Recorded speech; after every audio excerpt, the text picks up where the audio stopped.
To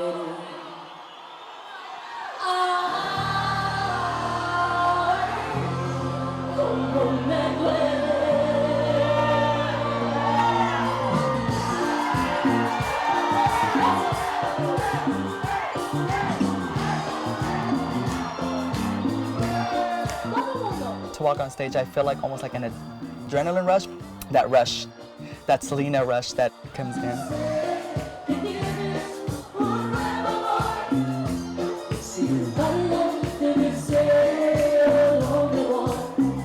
When Honey Andrews impersonates her idol Selena, she channels the late singer's charisma.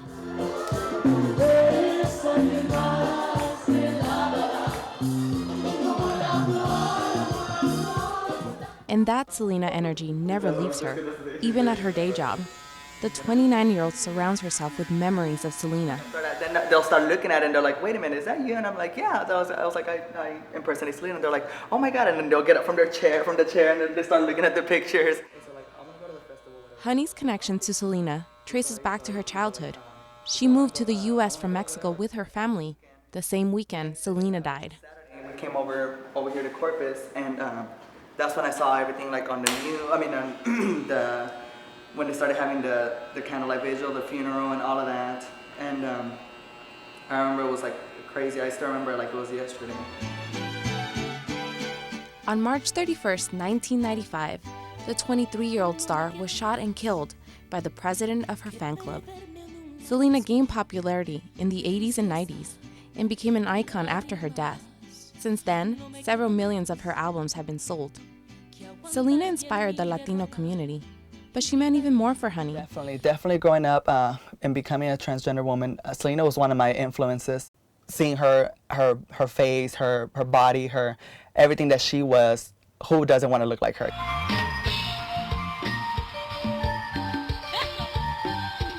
Honey studied Selena's unique stage persona, moves, fashion sense, and even her makeup. She was really known for, I want to say it's her long hair, her long straight hair with her bangs. As far as her makeup, she was very natural about it, but still with the red lip, the red Latina lip that till today everybody uses.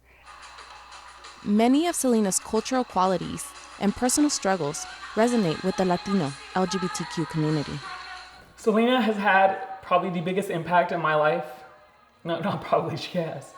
Andrew Lucero, a Mexican American, began impersonating Selena after auditioning at a drag queen venue. A big way that I really identify with her and that she's really helped me is her big struggle growing up. You know, not only being an outcast and kind of being ridiculed in school. I had that a little bit growing up, you know, being gay but still closeted, but everyone kind of knew, so I got a little teased. You know, as a performer, she had the hardship of being a woman in a society and especially in a music genre where women were not successful. She experienced the exact same kind of, you know, backlash as a woman. And for me, I'm gay, and it's a different thing and a whole different ballpark. But it's that same struggle and that same, I guess, obstacle that I'm also climbing and overcoming. She's ready. Selena impersonators are drawn to her fashion-forward style. At home, Honey's closet is full of custom-made outfits, just like Selena's.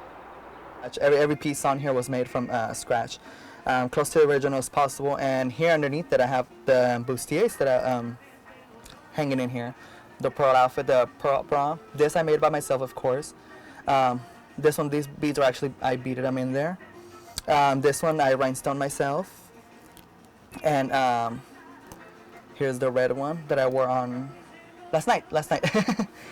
Honey normally performs at parties and local clubs. But last year, when she asked to take part in a formal Selena tribute, she was bluntly turned down by the event organizer. Everybody's been already placed in the list.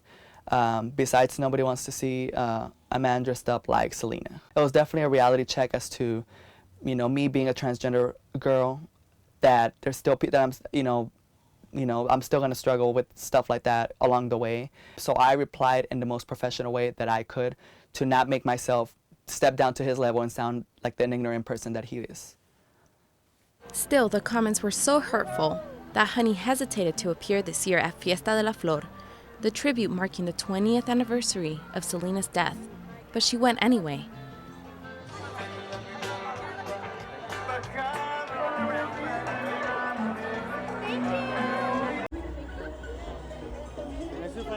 I know, me I'm gonna try to make it tonight, okay? Try to, yeah. I take pictures. Don't judge me. I know I take pictures of you all the time. I had to put down my turkey leg hoodie. 1, 2, 3.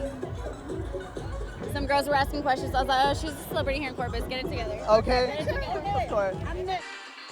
Just like Honey, Andrew also worried about criticism.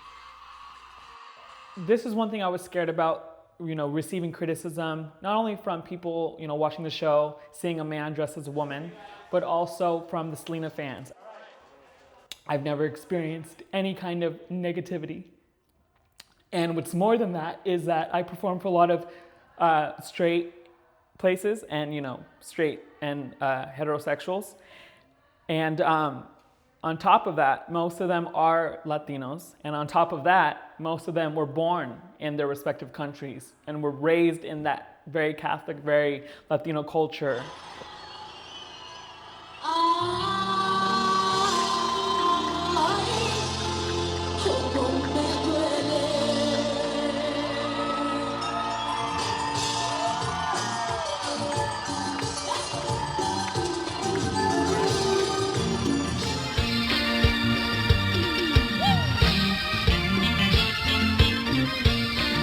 Plan on impersonating her for as long as I can, and for many years to come, and forever, how long I stay looking, decent enough to go on stage, imitating her. They don't understand that I'm doing this as a tribute to her. I'm doing this as my way of being a #1 fan to keep her memory alive. One more time, bringing to the stage, it's the one and only Miss